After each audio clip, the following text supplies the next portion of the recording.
Somalians' businesses are shutting down. Somalians that made mouths, Somalians that said that America was promised to them 3,000, 4,000 years ago, that Minnesota is literally their property. That Minnesota is where they will stay, that there is nothing anybody can do. Their businesses are shutting down. They are coming out to air out. They are coming out to cry. And I'm surprised that a place that was promised to you 3,000 years ago that you were supposed to occupy, you're supposed to take charge, because that is what some of their videos were saying. They said they are supposed to occupy, take charge of Minnesota, that there is no single thing that will happen that will make them live in Minnesota. Is now shutting down. The last time they said they are not black, they later came back to say, we are sorry, we are identifying as black.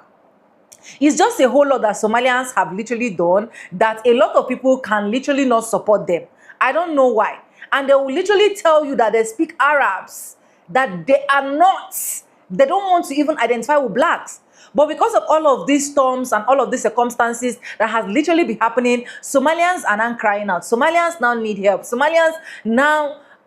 Anyways, let me just go ahead and play the video so that you guys can see. Credit belong to the original creators of every single clips and stitches we have in our today's episode. If you haven't subscribed, please do subscribe, like this video, drop me your comments, and lastly, do not forget to share. For disclaimers, this is just for educational purposes. Let's go ahead, roll out the clips, and I'll be back with commentaries. Everybody was dreaming to open business this small, but not anymore. It's very slow. We're not making any money. If this problem continues, I don't think we can have our businesses. I live South Minneapolis. If you walk around, like, you think nobody lives the area. I think ICE is here to destroy it, the Minneapolis, harassing people, closing our businesses. We have to come out and, fight our rights. I was volunteering last 3 days to explain in my community and tell them how important it is to do assembly, to do the protesting. ICE, we will see you. Dozens of Somali businesses are on the verge of closing down in Minnesota. I want to say it's an entire mall strip called Caramel. This is what the business owners had to say. Everybody was dreaming to open business this small. We will see you. Do y'all think this is more evidence that there was fraud funding these businesses? Because ICE was out there before all these protests, like before they start getting media coverage like this. ICE was out there in December. And I remember when Nick Shirley was doing these videos, you rarely seen any people in those strip malls. Anyway, they weren't really packed like that. Anyway, and then Minnesota just launched this nationwide shutdown not to go to businesses or support any businesses or shopping. I mean, that's added to their businesses too. Their businesses shut down. Nobody's outside unless they're protesting ICE. But what do y'all think? Do y'all think ICE played a role in this, or it's just because the fraud is being exposed and the funding stopped? The Minnesota community is going through a tough time right now, to state the obvious.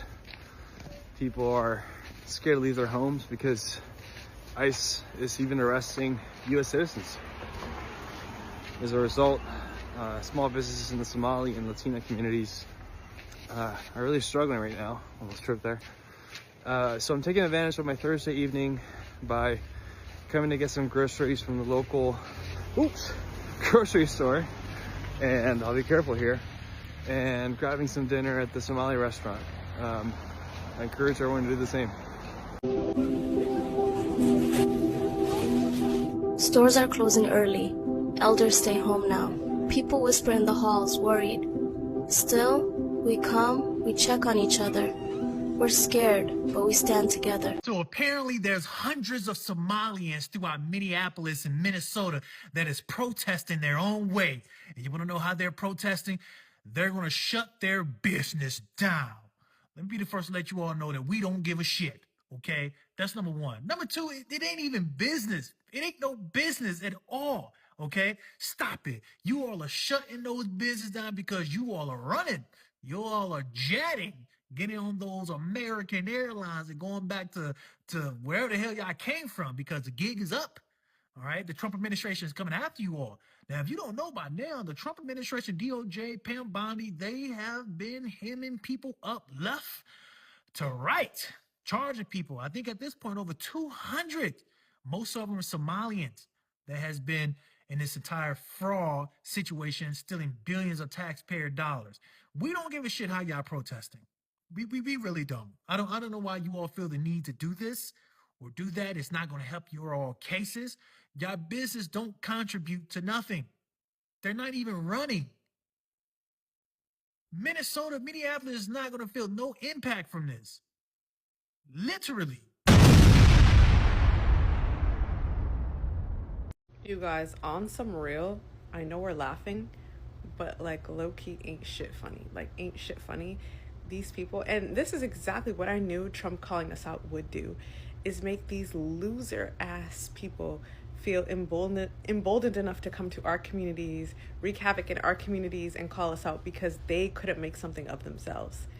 Like, and the thing that makes all this so ironic is the president, like, aren't you a felon? Like, what? It's like, what are we even speaking about? Like, what are we talking about here, right?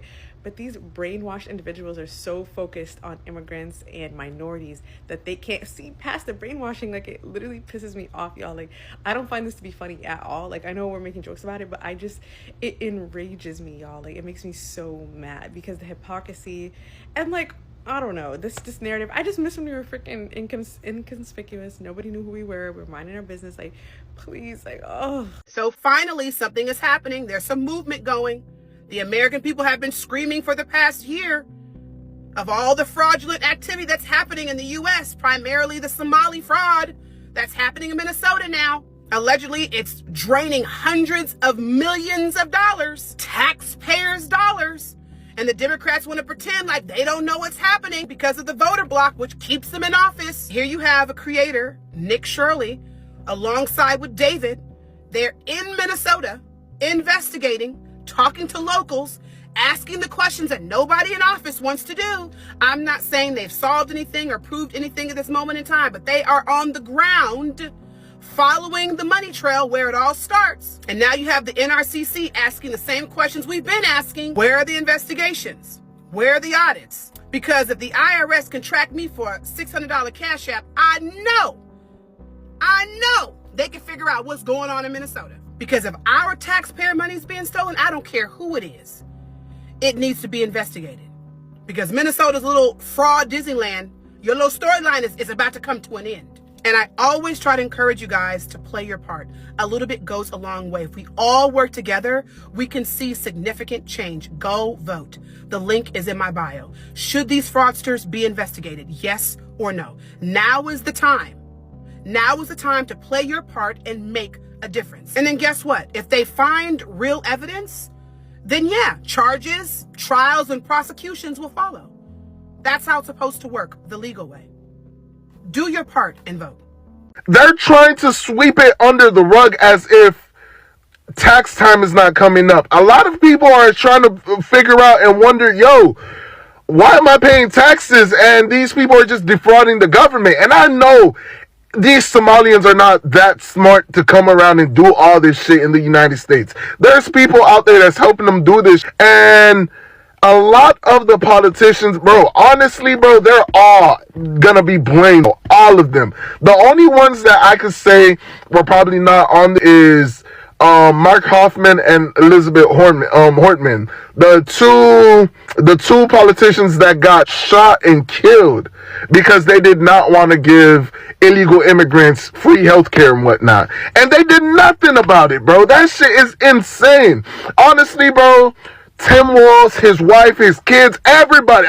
Bro, there's no way that these people were a part of a major fraud scandal like this and they didn't know. And then on top of that, right, just imagine if Kamala Harris was able to become the president and that was going to be her running mate, her VP. You think these people don't, for the last 10, 15, maybe 20 years, right, people have been complaining about the Somalians in Cleveland, the Somalians in Minnesota, everywhere. Like, bro, this is what's going on. And it's not even just them. There's a lot of immigrants that are doing this, but they were not looking into it. Go check California. Go check, bro, even in Florida, every state, go check it and audit them. Like, I know the states, like the red states, of course, they're going to pass. There's other blue states that's going to pass. California, New York, Minnesota, and imagine what other states. Like, bro, I'm tired of this shit, bro.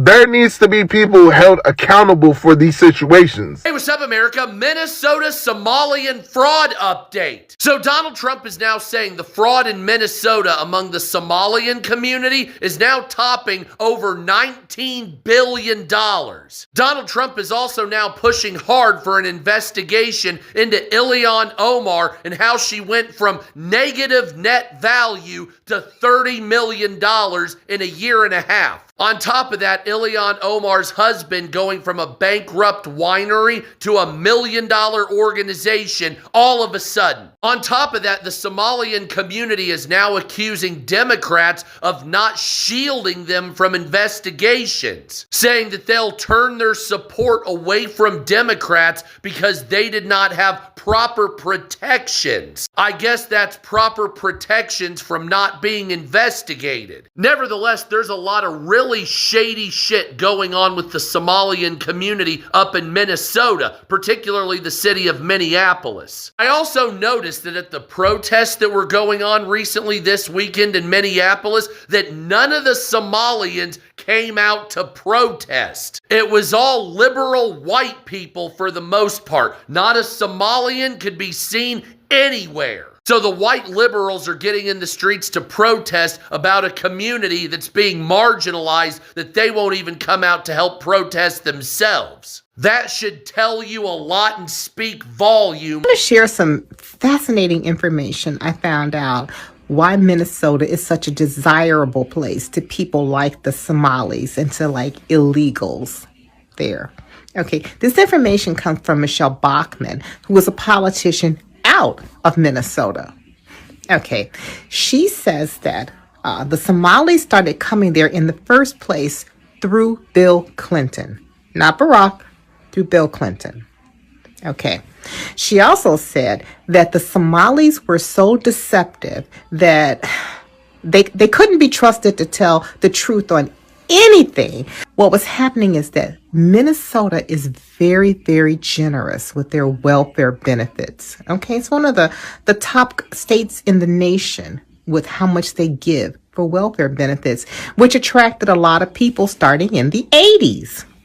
Okay, but if you are an immigrant, they will give you, these Somalis, they were giving them $3,500 a month per person. Not per family, per person. So if you had 97 kids, it is what it is, right? Now, this was on top of the free housing, the free medical care, the free everything. And also, Democrat officials there were walking these people through all of the paperwork to set up their businesses in the first place.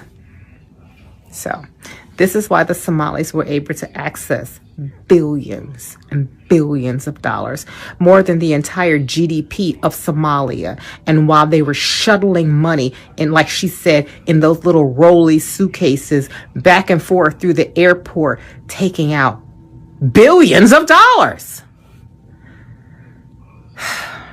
Yeah, this goes back to Clinton. They say there's no honor among thieves.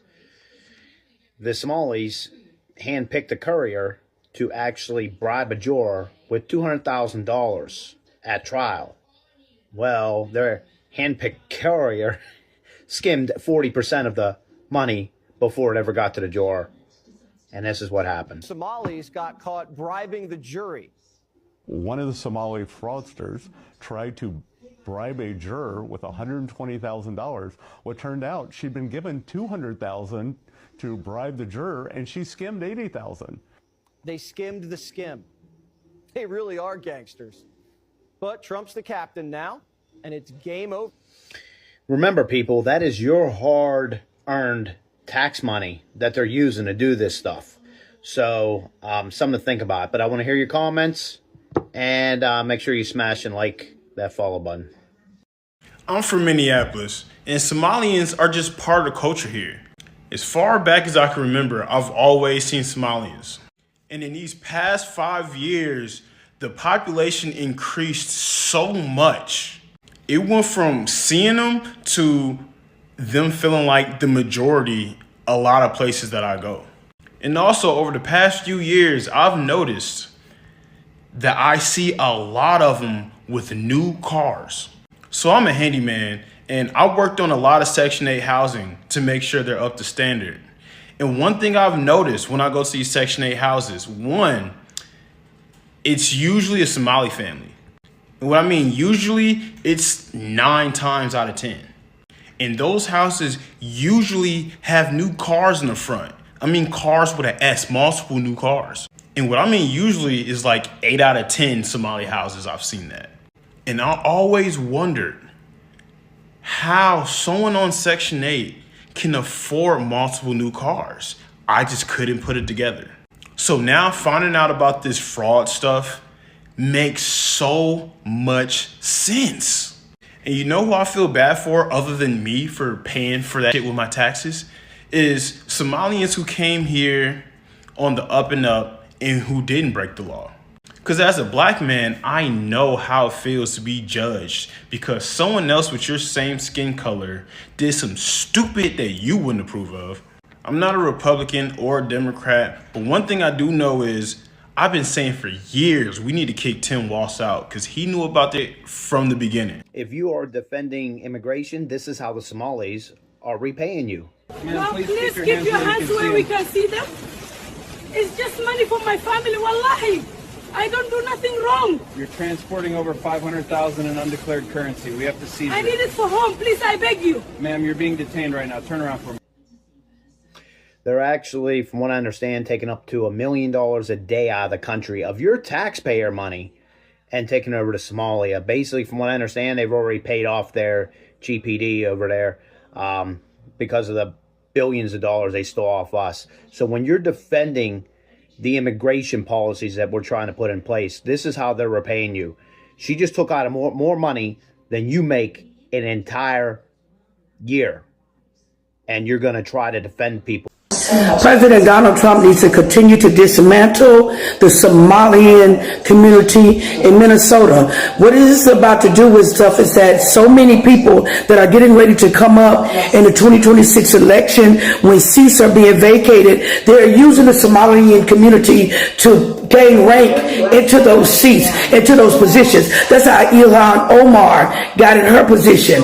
Once they have a runover of Minnesota, then they feel like they can take over the state, then they'll start trying to come for our country. Everybody needs to start getting out and voting regardless of what you think or how you think that your vote does not work or it does not count. It does. That way you all will be around here complaining and bitching about what is happening so much in this world when these foreign people are coming in here trying to take over our states. We need to stand up and stop. Messages for those in the Somali community. I don't know if you got the memo. I don't know if it arrived yet. But in rushing to get this memo to you, this message, because we had the feeling that you had this expectation that you wanted us to fulfill. And we sent in this memo, we simply said, hell no. Now, in rushing this memo, getting you this message, we left something very important out. And I apologize. I'm sorry. You can blame me. But what we left out is you are starting to notice that Black Americans are no longer saying African Americans, or you're hearing it less. It's because we have done so much work here. We fought corruption here. We fought the Ku Klux Klan here. We fought the government here. We built the infrastructure. We fight the red line through real estate to keep us in the ghetto. We did a lot of stuff. And the stuff that we did and the work that we put in, it makes no sense to say that we're from somewhere else. Especially when that somewhere else doesn't even want us. And to make it worse, When you're over here in our backyard, you don't even want us in your community. So that being said, we don't say African American, or I don't. Let me speak for myself. I don't say African American. I say Black Native American.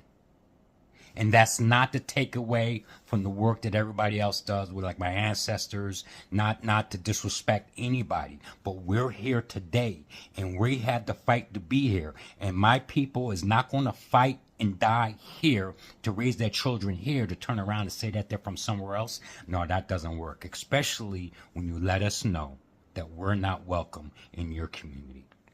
So again, I apologize. That I also wanted to put that in the first memo, but again, we had to rush to get it out to you because you thought we were coming to your rescue. So you're on your own, but you'll be all right. You'll definitely be all right. I know the struggle is real, but it's nothing like what we had to go through. I've been talking to DHS officials all week, and we have learned that $700 million in cash was flown out of Minneapolis by Somali couriers in the past 2 years. That's roughly $350 million a year for 2024 and 2025. Now, to put that into perspective, that number is 10 to 1 compared to bigger airports like JFK and DFW. And we are told that they were about 3 to 4 million a year, quite a difference. But it's not just Minnesota. It's also happening in Columbus, Ohio, where officials tell us that since 2023, $136 million in bulk cash was flown from Columbus to Somalia. And now we're learning more about how the money got from Columbus to Somalia. First, bulk cash and luggage flies out of John Glenn Columbus International Airport. Then luggage lands in either Minneapolis or Atlanta before it is sent overseas. So not only Minnesota, but large amounts of money was being flown out of Washington also. Now, Washington didn't have as much money as Minnesota and Ohio, but money was being flown out of Washington too. Now, the thing that these three states have in common, Minnesota, Ohio, and Washington, is that these three states have the largest Somali population in the nation. And what I find interesting is that a place like Minnesota, a small airport, have $700 million flown out of that airport in comparison to a huge airport like JFK, where there's only $3 million going out. There's no red flags that's popping up. Like law enforcement, local law enforcement in Minnesota, you don't see any red flags. They decide to turn away and let it happen, right? And while all this is going on, there's still no arrest. There's still no one's being charged. They know that money was flown out of these three states and then wire transferred to different countries, but no one's being charged. Before we watch this, I just want to say this. Listen, I don't have nothing against the Somali people. Whoever is guilty of this is guilty of this. Whoever isn't. Let's get into this because this is absolutely insane. Saturday in America investigation. Our team has been talking to DHS officials all week, and we have learned that $700 million in cash was flown out of Minneapolis by Somali couriers in the past 2 years. That's roughly $350 million a year for 2024 and 2025. Now, to put that into perspective, that number is 10 to 1 compared to bigger airports like JFK. Listen, the allegations just seem to keep writing themselves. Like I said, I don't have nothing against y'all. But Jesus Christ, it's almost like it just doesn't stop. 700 million flown back to fucking Somalia. Now, I'm not judging all of you guys, but listen, it is what it is, all right? This is insane, man. Come on. JFK and DFW. And we are told that they were about 3 to 4 million a year, quite a difference. But it's not just Minnesota. It's also happening in Columbus, Ohio, where officials tell us that since 2023, $136 million in bulk cash was flown from Columbus to Somalia. And now we're learning more about how the money got from Columbus to Somalia. First, bulk cash and luggage flies out of John Glenn Columbus International Airport. Then luggage lands in either Minneapolis or Atlanta before it is sent overseas. Meanwhile, these DHS sources told Saturday.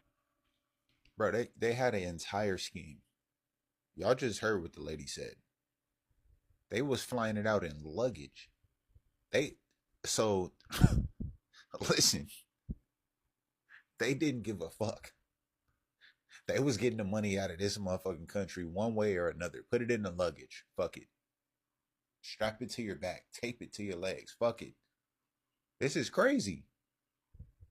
In America that Seattle is also seeing bulk cash transfers, although we learned it is significantly less than Minnesota and then Ohio. Now, we should note that those are the states with the largest Somali populations in the country. Minnesota, Ohio, Washington.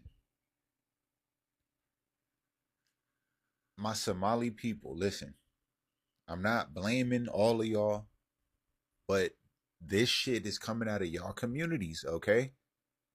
Just like the same rhetoric that come out the black communities. Listen, I can't deny all of it, because some of that shit is true. You get what I'm saying? So, same goes for y'all. This is crazy, and y'all got to do better. Country, Minnesota, seriously. Ohio, and Washington. And the acting TSA administrator spoke on Capitol Hill explaining how they uncovered all of this. TSA did indeed report these incidents as it came across the checkpoint because bulk cash shows up as a mass on the X-ray, and so our officers have to resolve what they can't identify on the X-ray machine. And through the bulk cash was showing up as a mass on the X-ray machine. They was flying stacks of cash taped to themselves or in a bag or wherever. Bruh. This shit is crazy. the course of their normal day-to-day duties, they reported that to our law enforcement partners in compliance with their standard operating procedures. I know there's an ongoing investigation with our law enforcement partners. We are part of that. Anyways, that's all I got for this video, and let me just say my peace of mind, because I'm just going to be blunt as possible. I'm sorry if I'm going to be roughing on anyone's shoulder, right? Please forgive me. But the truth is, these are exactly what you are going to see when Black Americans decide not to patronize businesses anymore. These are exactly what you are going to see when Black Americans, Black people that you rejected, said, we are keeping our dollars to our pockets. We are no longer spending it in your shop. Now, let me make this clear. Somalians have literally bragged on different occasions. They have bragged, listen to that, my word, bragged on different occasions that Minnesota can literally not survive without Somalians. That they are the one that built America. That it is their labor and everything that is putting food on a lot of Americans' table, especially Black Americans. Somalians have bragged never to identify themselves with Blacks. I've done several videos about that. You can also check out this content on my channel, right? That is the level that Somalians love to go into. Somalians have literally said that Minnesota was promised to them 3,000 to 4,000 years ago, and so therefore it is their property, and the name Minnesota was directly from their Somalian language. It was just a whole lot of back and forth, right? And now coming to now realize that a lot of things that was going on in Minnesota, a lot of fraud being discovered and so on and so forth, is now giving them another different level. Like the first guy in the clip said, he said, could this be that there was no longer fraud fundings and a lot of them are shutting down? I was thinking that as Somalians, as strong, as brave as they are, they can literally be able to cope. Because these people can come out and let you know that America is nothing without them, forgetting that their country is a poor country. I'm sorry to say. Their country is a poor country. Their country has another annoying policy that made that country disgust me so much that girl child don't have any respect in that country called Somalians. Girl child. I remember when their president or whatever came up and be like, he's gonna stop girl child. A lot of old men came out, they cried. They cried. Old men of 70, 80-something years old, 60-something years old came out to cry that why would the president do that, blah, blah, blah. And before you know, within the next 24 hours, that was reversed. Child marriage, small children at the age of 9, 10, 11 giving birth. You can go online and see that and know that this is not just coming from me. This is gotten from a lot of things that I've been able to research and also see online, right? So it's just a whole lot to do with Somalian country. And you coming to America, I feel like that is a great opportunity for you to be able to do every single thing possible to keep your name clean. Do you get? But no, the countries are not doing well. The people are also bragging. It's that bad. Just like this is my country, because you guys know I do not support anybody at all. Just like some Nigerians that will come and start bragging that without them, Americans cannot survive, Black Americans cannot do this, Black Americans cannot do that, that they are the one paying taxes, and of which there is no way I see that kind of video, I don't put a blunt stop to it. Because if our country was good enough, if our country was standard enough, if our country was fine enough, I think you would have been able to stay in your own country and then build your country. But you left your land to another man's land only for you to go and you want to start claiming what? Somalians want to claim Minnesota. Now tell me why businesses won't be shut down. I can tell you for a whole fact, not just because of the ICE raid and blah, blah, blah that is making their businesses to shut down. It is because Black Americans decide to keep their dollars to their pockets. Black Americans have decided that since you are not identifying yourself as us, no problem, we're no longer going to spend. Yes. We're no longer going to spend. I can tell you for a whole fact that Black people support more of Black people's business compared to when white people are supporting them. If you check white people, you will see that they support more of their white folks' business. That's just the truth. That doesn't mean that white people are not patronizing. Do not get me wrong. I'm just trying to give you a clear definition why those businesses are going to be shut down. And I feel like there is more and more and more to come, because there has been a lot of fraud that a lot of people, a lot of things have just been reviewed. And that's why I keep saying it. If Trump, I don't, let me not say I don't like Trump, but my blood and his own no jam. So obviously me and him, we are two different people, right? I don't like the way he do things. I don't like the fact that he don't like Black people. That is just the honest truth. I don't like the fact that Black Americans, he do not like them, right? And anybody that don't like Black people, obviously you hate me. Obviously you don't like me, right? That's just by the corner. But one good thing about Trump this season that I like is the fact that he is giving Somalians a wake-up call. Because Somalians voted for him. Somalians made him proud. Somalians came out with their full chest to be like, instead of us to vote for Black people that we are not Black people, it is better for us to vote for Trump. Do you get what I'm trying to say? And now he's giving them that wake-up call. He is reviewing a lot of things that at the end of the day, a lot of them are crying. A lot of them are regretting, oh, we wish we never voted for him. Why did we even choose him? Why did we even go that direction? But this is absolutely good, because at least a lot of things is being rooted out. How many billions, for crying out loud? So just imagine, for how long do we keep going on that route? And later, these people will sit down and claim that they are the one doing the work, doing everything. It's just a whole lot of madness. Anyways, let me know what you think in the comment section. Credit belongs to the original creators of every single clips and stitches we have in our today's episode. If you haven't subscribed, what are you waiting for? Please do subscribe. Like this video, drop me your comments, and lastly, do not forget to share. For disclaimers, this is just for educational purposes only, not to come here ruffle on anyone's shoulder. Anyways, thank you so much for staying stick and hook with me to the end of this video. And yes, with that being said, with no further ado, I do like I always say in my videos, I'm going to be saying that, and I'll see you guys in my next one. For now, bye guys. I love you guys. Let me know what you think in the comment section.